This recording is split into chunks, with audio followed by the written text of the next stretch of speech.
Ici Isabelle Etier et bienvenue sur le balado Femmes d'hockey présenté par IGA. Tellement heureuse de vous retrouver pour une nouvelle saison du balado Femmes d'hockey. On commence avec un joueur de la Ligue nationale, un garçon qu'on aime bien, qui nous a très bien représenté au niveau junior puis même pour la Coupe du Monde. Aujourd'hui, je vous invite dans l'univers et l'histoire hockey du numéro 44 des Ducks d'Anaheim, Maxime Comtois.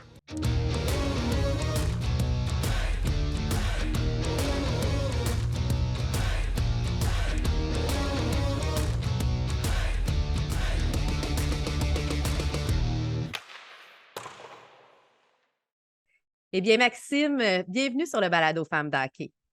Merci. C'est vraiment un plaisir de te recevoir aujourd'hui, de lancer la saison avec toi. Là, le hockey va commencer bientôt. Là, vous êtes déjà dans les pré-saisons. Mais ce que j'ai envie de faire aujourd'hui, c'est d'apprendre un peu plus à te connaître. C'est qui le Maxime, le joueur, l'humain derrière le joueur de hockey professionnel. Et avant de faire ça, je vais juste rappeler aux gens un peu ton parcours parce que, bon, tu as été repêché au deuxième tour par les Ducks d'Anaheim en 2017 où tu es encore, tu évolues. D'ailleurs, tu as eu en 146 parties dans la Ligue nationale, tu as 67 points. C'est quand même fort intéressant. On t'en souhaite une année tout aussi bonne cette année. Médaillé d'or au championnat du monde junior en 2018 et d'argent en 2019 où tu étais capitaine. Médaillé d'or au championnat du monde en 2021. Donc, bon, tu as même été en finale de la Coupe TELUS lorsque tu étais avec les Grenadiers. Tu as joué dans le junior majeur pour Victoriaville, Drummondville. En tout cas, tu as été sur la deuxième équipe étoile. Bref, plein d'honneurs pour toi. Ouais, ben ça a bien été jusqu'à présent en espérant que ça reste comme ça et ça continue. Écoute, parlons hockey. On va commencer avec une question super sérieuse. C'est quoi ta chanson de hockey, toi? C'est vraiment sérieux, hein? Oh. Euh, honnêtement, je suis quelqu'un qui écoute beaucoup de musique. Euh, je te dirais que ça change pas mal à chaque année. Je te dirais à toutes les années, je fais comme une playlist un peu différente, dépendamment de ce qui vient de sortir, de comment je me sens. Puis souvent, tu sais, même avant les matchs, ça peut changer. Donc, souvent, je vais faire aléatoire sur ma playlist, puis peu importe qu'est-ce qui joue, ben, tu sais, ça reste toujours dans les mêmes thèmes, mais j'ai pas vraiment une chanson exacte pour le hockey, là. Mais t'es dans quel style? Country, hip-hop, francophone, jazz? Euh, beaucoup de hip-hop. Ouais, Euh, EDM, ouais. des choses comme ça. De country, je vais l'écouter comme pour les pratiques ou OK. comme si on fait juste gosser dans la chambre. Souvent, on commence, quand on arrive à l'aréna, c'est pas mal ça qui joue généralement. Donc, on le laisse un peu, puis après ça, on change de playlist, hein. Puis toi, quelle est ta plus grande fierté là, de tes accomplissements? Là, j'ai nommé là, plein de choses que tu as fait, des honneurs, mais est-ce qu'il y a une fierté là, qui est particulière pour toi dans le hockey? Il y en a une coupe. Tu sais, c'est sûr que gagner une médaille d'or, je pense qu'elle, Il y en en a deux. 2018, ça a été. Ouais, mais elle, en 2018, spécialement, ça a été spécial parce que ça a été la première médaille que j'ai gagnée avec Ouais. Art Canada. On a eu beaucoup de bas notre année d'âge des 99. On n'a jamais vraiment gagné grand-chose. Donc, ça faisait du bien d'aller dans un tournoi et finalement de gagner. Je me rappelle, j'écoutais ça, je regardais ça, je devrais dire. Le Maxime d'aujourd'hui, y a-t-il une leçon qu'il aimerait dire au Maxime quand il avait 15 ans? Y a-t-il quelque chose qui dit: «Oh mon Dieu, si j'avais su ça, ça m'aurait évité des Euh, casse-têtes». je te dirais de pas toujours analyser qu'est-ce qui se passe. Ouais. Je pense que quand j'étais jeune, comme peu importe qu'est-ce qui se passait, j'essayais de comprendre ce que le monde pensait ou ce que les entraîneurs pensaient ou ce que les autres pensaient. Puis je pense que ça m'a amené un peu de trouble dans ma manière de jouer puis dans ma OK. manière d'être, de m'entraîner. Donc, je pense même en ce moment, tu sais, des fois, c'est pas toujours facile. Tu sais, c'est comme la nature humaine de toujours penser à ce qui va arriver. Mais je dirais, si j'avais compris ça un peu avant, ça m'aurait aidé, là. Fait que tu étais quelqu'un vraiment de méticuleux, de vraiment là, tu sais, aller chercher le pourquoi du comment. T'étais-tu quelqu'un là qui était très strict avec ton alimentation? J'imagine qu'aujourd'hui, oui, mais même jeune, c'était-tu quelque chose que tu étais? Pas vraiment. C'est quelque chose que j'ai quand même acquis. Je pense que quand j'étais jeune, j'étais un peu paresseux, honnêtement. Ah ouais, je l'ai besoin à croire ça. Ouais, je te le dis. Mm. Je pense que c'est quand je suis arrivé midi 3 dans le fond, OK. j'ai eu un mauvais camp en partant. Puis euh, mon coach, c'était Bruce Richardson pendant le Ouais. camp, justement. Puis après ça, il est monté à Victo. Donc, mais tu sais, j'étais même pas sûr de faire l'équipe après le camp. Ça avait vraiment pas bien été. Puis c'est là que j'ai compris que avec le travail, puis tu sais, de bien faire les choses, c'est devenu une routine pour moi, puis c'est devenu dans mon quotidien. OK. Bon, présentement, avec la situation avec Hockey Canada, les différentes allégations, ta propre expérience, c'est quand tu étais capitaine, tu as eu d'intimidation lorsque tu étais au Mondial junior. Euh, Comment tu qualifierais l'accompagnement que vous avez, les jeunes, au niveau junior, même au niveau professionnel? Est-ce qu'il y a un accompagnement pour vous aider à traverser ce genre de situation-là ou vous êtes pas mal laissé à vous-même? Je pense que ça a beaucoup évolué. Oui. Je pense que on entend parler de plusieurs choses. Il y a beaucoup de choses qui ressortent présentement dans les réseaux sociaux, que ce soit Ouais. dans notre sport ou dans une autre chose. Peu importe, même on parle de hockey féminin qui évolue encore aujourd'hui. C'était pas comme ça quand j'ai commencé en 2015-2016. Donc, je pense que ça évolue. Je pense qu'il y a beaucoup de choses beaucoup de personnes qui font du bon boulot à encadrer les jeunes puis à essayer de faire comprendre tous les aspects de la société. En étant joueur de hockey, on n'est pas nécessairement au courant de Mhm. qu'est-ce qui se passe dans le monde. On n'est pas vraiment focus à ça, mais je pense que c'est bon pour les jeunes de comprendre ce qui se passe dans le monde puis des enjeux de la société qui se passent, là. Mais tu sais, les parents ont un rôle pour éduquer, il faut apprendre à nos jeunes, mais aussi nous au sport. Tu sais, moi, si je regarde à la Ligue d'hockey M18-3A du Québec, toi, tu ne l'as pas eu parce que c'est arrivé tout de suite après, mais il y a, bon, avec le programme Parrain policier, il y a un grand programme, là, justement, tu sais, les jeunes sont rencontrés à tous les mois avec un policier où ce qu'on leur explique c'est quoi le consentement, c'est bon à savoir, ne pas devenir une victime, tu sais, la pédophilie, plein de choses qui font en sorte que, ben, au moins, si tu as été au courant une fois, ben ça te permet, des fois de frapper à la bonne porte, lorsqu'il se passe des choses, tu sais. Exact. Mais je pense que quand je suis arrivé à Victo aussi, on avait ce genre, c'est un peu Ah oui? cet encadrement-là. Je pense il y a encore beaucoup de travail à faire. Puis, comme tu en as parlé en 2019, je pensais pas que ça pouvait arriver à moi, justement, mais c'est plate à dire, mais ça fait partie du sport. Il y a beaucoup de monde qui vont nous critiquer, beaucoup de monde qui vont dire bien les choses, mais si on peut commencer avec les jeunes de comprendre ces affaires-là, ben ça peut les aider dans le futur. On oublie des fois que vous êtes des humains, hein? Puis, tu sais, tu avais juste Souvent. 19 ans, là. Tu sais, tu avais 19 ans, tu pas un adulte, là. Oui, au sens de la loi au Québec, là, mais quand même, tu sais, c'est beaucoup de pression pour, un jeune. Puis heureusement, bon, je t'ai entendu à plusieurs reprises de parler de ta famille, des gens qui t'entourent, qui t'ont aidé dans ça, malgré que tu as une force psychologique qui est très forte, là. Mais, Ben oui, mais quand ça c'est arrivé, moi, le plus important pour moi, c'était ma famille qui ouais. devait être correct. Pour moi, tu peux me dire n'importe quoi, puis je m'en fous pas mal, honnêtement. Ça me passe 100 pieds par-dessus la tête, mais quand tu commences à t'attaquer à des personnes de la famille, puis à ma blonde dans le temps, c'est quelque chose qui était pas tolérable pour moi. Puis c'est pour ça aussi que je me suis associé après ça pour faire Ouais. un truc avec TELUS, puis pour aider les jeunes ou les jeunes et les autres qui en ont écopé. C'est un bon geste de faire ça. Je m'en vais complètement ailleurs. Quelle est la meilleure arena pour jouer au hockey, maintenant dans la Ligue nationale? C'est où est-ce que pour toi, là, c'est comme à chaque fois, là, c'est mythique? J'aimerais te dire le Centre Bell, mais j'ai été privé 3 ans de suite de fans C'est au Centre Bell. Donc, je peux pas te dire le Centre Bell encore, mais je te dirais, pour moi, en ce moment, c'est Vegas. ah ouais, hein? On joue souvent contre eux, ils sont dans notre division. Puis aussi, pendant le COVID, on a joué là souvent. Ouais. C'est quelque chose qui est le fun. Ils mettent beaucoup d'ambiance. C'est comme un club, un peu comme si tu veux. Le monde, je sais pas s'ils sont au courant du hockey ou c'est juste pour faire le party un peu, mais je pense que c'est un peu des deux. Mais honnêtement, celle-là, puis c'est un arena comme Chicago où il y a Ouais. vraiment beaucoup d'histoire. C'est assez spécial de jouer dans ces arénas-là. C'est complètement différent, mais c'est quand même des expériences. Puis ça reste que le sport, c'est un divertissement, tu sais. Exact. On est un produit, on est une business dans le fond. Puis, oui, on est humain, mais on va sur la glace pour donner un spectacle. Puis on espère que les fans apprécient à la fin du match.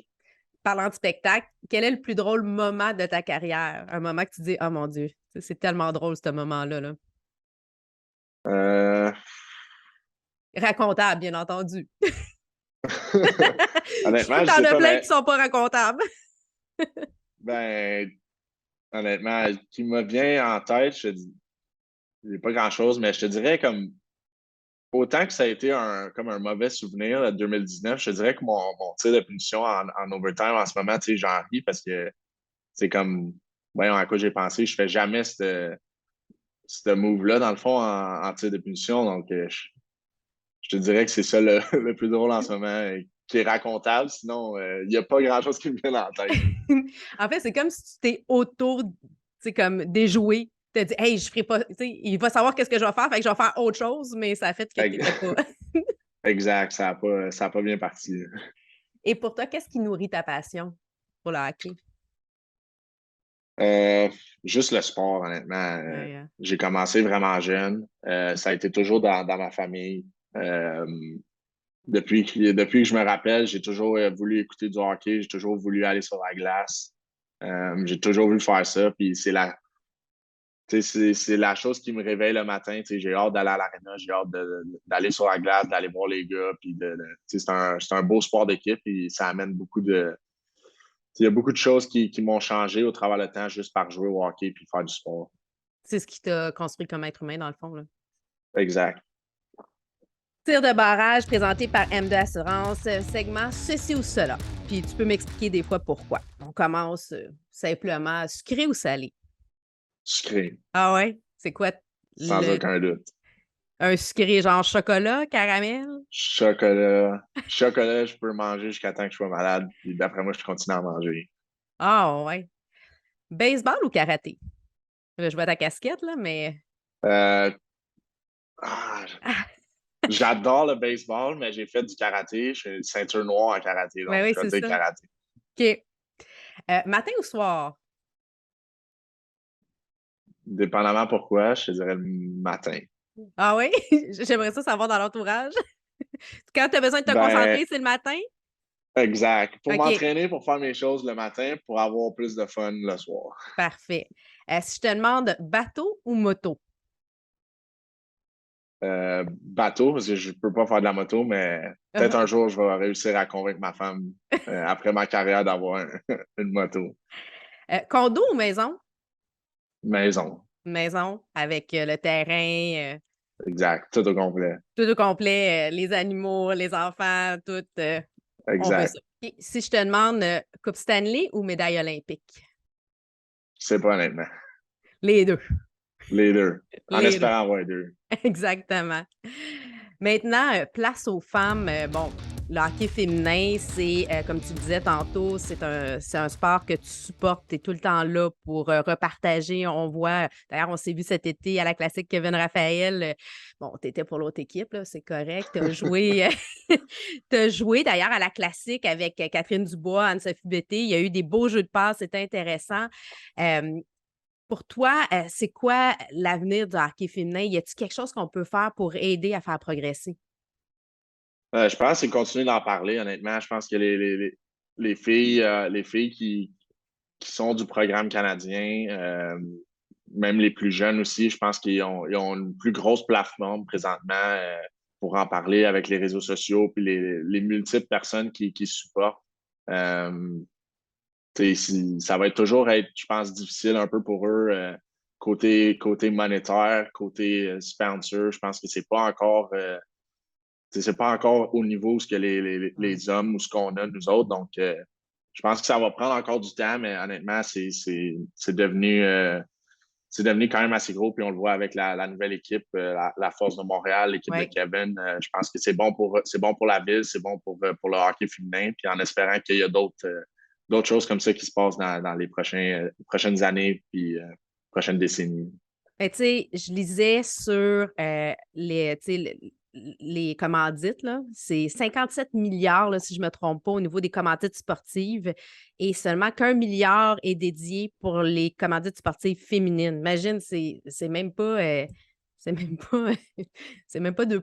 C'est fou. Non, exact. Mais tu sais, je pense que comme c'est plate à dire, mais c'est comme ça dans tous les autres sports. Tu sais, on voit Oui, c'est la ça. WNBA aussi qui est comme ça. Tu sais, le monde est en ce moment, comme c'est plate à dire, mais ils veulent pas écouter du hockey féminin, ils veulent écouter du sport masculin. Puis je pense que tu sais, là, il y a beaucoup plus de personnes qui veulent en écouter parce qu'on voit plus de matchs à la télé. Tu sais, les games Canada-US, il y a beaucoup plus de monde qui les regarde. Je pense qu'on a tu sais, des filles comme Marie-Philippe Poulin, Hilary Knight aux États-Unis. Tu sais, c'est des personnes qui portent le hockey féminin sur leurs épaules. Donc, c'est bon pour ça. Puis en espérant que ça grandisse encore plus puis qu'on voit plus de matchs de hockey féminin. D'ailleurs, tu as joué avec les 2 lors d'une classique, Kevin Raphaël, Ma puis première. ta première, puis tu sais, je fais un petit aparté là, parce que, bon, à la classique Kevin Raphaël cet été, c'était la première partie de hockey féminin. Toi, tu étais le 44 qui coachait pour Team sans restriction. Puis moi, j'avais comme coach Stéphane Richer, l'autre 44 qui coachait notre équipe. Et c'était comme un beau parallèle. Puis je me rappelle les mots de Stéphane. Il dit, mon Dieu, j'avais pas réalisé à quel point ces filles-là étaient talentueuses et qu'elles étaient rapides. Es-tu d'accord avec ça? Ben, c'est pour ça que j'ai choisi de jouer avec Anso puis Kim pendant la game. Je me suis dit, je vais leur donner la puck, j'aurais pas besoin de trop patiner. Non, mais sérieusement, et comme quand j'ai commencé à regarder le hockey féminin, ça m'a surpris aussi de la manière que les filles se comportent et de la manière qu'ils jouent. Tu sais, la plus grosse différence, oui, les hommes, on est un peu plus gros, on est plus physique, mais c'est une game qui est complètement différente. Puis euh, quand j'ai eu la chance de jouer avec Marie puis Hilary à ma première classique, c'est la chose qui me saute aux yeux. C'est les deux ont pas mal plus de skill que moi, je te dirais. Ah Puis ouais, hein? c'est le fun de les voir. Puis à toutes les fois que j'ai la chance de voir une game d'hockey féminin, je la regarde. Ils sont venus à Anaheim, je pense, il y a 2 ans. Oui. J'ai descendu, j'étais à San Diego dans ce temps-là, j'ai descendu de San Diego pour venir voir la game. Donc, c'est assez spécial. Puis quelqu'un qui est habitué de voir les hommes puis qui va voir les femmes, je pense qu'il va être surpris du calibre que les filles sont capables de jouer. Ah, je pense que oui. Maintenant, à femme de hockey, on aime ça demander quelle est la femme de hockey qui t'inspire, toi? Ça peut être, bon, il y a des joueuses, oui, mais est-ce qu'il y a dans les médias une partisane, une personne dans ton entourage que tu as envie de nommer? Ben, c'est sûr que côté athlète, je te dirais Marie-Philippe Poulin, Mm. comme je vais toujours la regarder, puis c'est quelqu'un que j'ai suivi depuis qu'elle est arrivée aux Premières Ouais. Olympiques. Je pense que c'est à 18 ans qu'elle a Ouais. commencé. C'est quelqu'un on se parle, on se texte une fois de temps en temps, donc c'est spécial pour moi. Puis d'un côté plus personnel, ma mère a toujours été proche de ma carrière.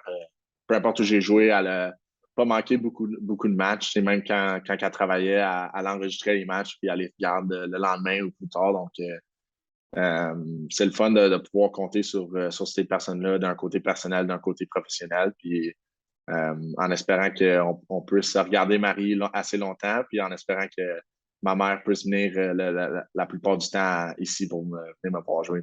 Elle te fait-tu des fois des petits commentaires, ta mère, de dire, hey là, Maxime, là-dessus, là, t'aurais pu, parce que tu as un petit caractère, là. Ben, je te dirais oui puis non. Souvent, ça va être ah, pourquoi tu t'es pogné avec lui? Ah, OK. Qu'est-ce qui s'est passé? Qu'est-ce qu'il a dit? C'est des petites affaires de même. Mais c'est drôle. Là. C'est le fun. La passe sur la palette, bon, le hockey, c'est un jeu de passe. Quelle a été la personne, au moment où l'organisation qui t'a fait, toi, une passe qui t'a permis qui a fait une différence dans ta carrière? Euh, je dirais qu'il y a quand même plusieurs personnes. Ouais. Quand je suis arrivé ici, on était une couple de recrues. Euh,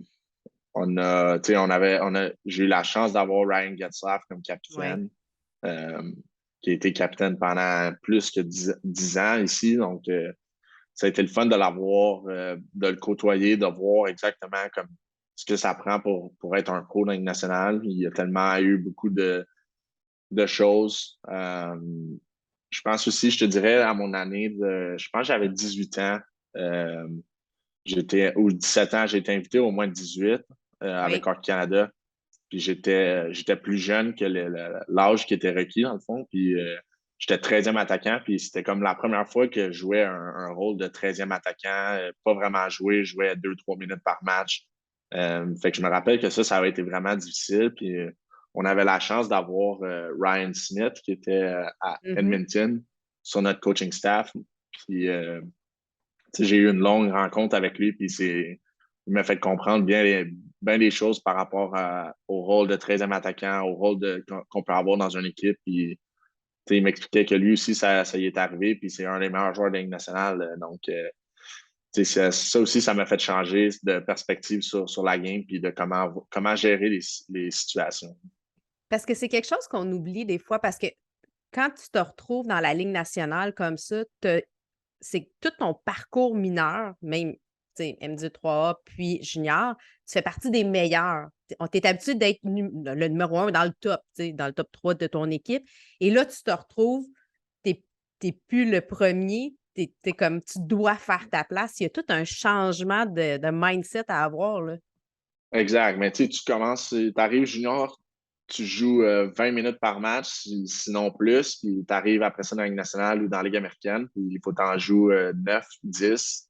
Fait que ça fait une grosse différence. Puis souvent, je pense que c'est la chose la plus dure pour un jeune de comprendre que c'est pas nécessairement le rôle qu'ils veulent te donner, mais ils sont obligés de te donner ça pour voir si tu es capable après ça, de performer puis de gagner tes minutes. Puis toi, la première fois que tu embarques sur la glace en Ligue nationale, 4 secondes, tu fais un but, bingo, tu viens de faire ta Ouais, place. ouais, ça c'est sûr. Ça l'aide un C'est ça peu. de même, là, tu sais. Ça C'est quand l'enlève même un pas peu de pire. stress, je te dirais. Je te donne l'occasion maintenant de faire une passe sur la palette à une personne ou un organisme. Ça serait à qui ou à quel organisme? Ben, honnêtement, il n'y a pas vraiment un organisme spécial qui me vient en tête. J'essaie de planifier quelque chose dans le prochain futur pour amasser des fonds Oh, pour pouvoir donner à un organisme. Donc, j'essaie encore de trouver un organisme qui me conviendrait. Puis, je ne sais pas si ça va être juste un ou plusieurs que je peux comme séparer l'argent un peu, mais c'est sûr que si on peut en choisir un présentement, ce serait pour le camp avec la ouais. classique.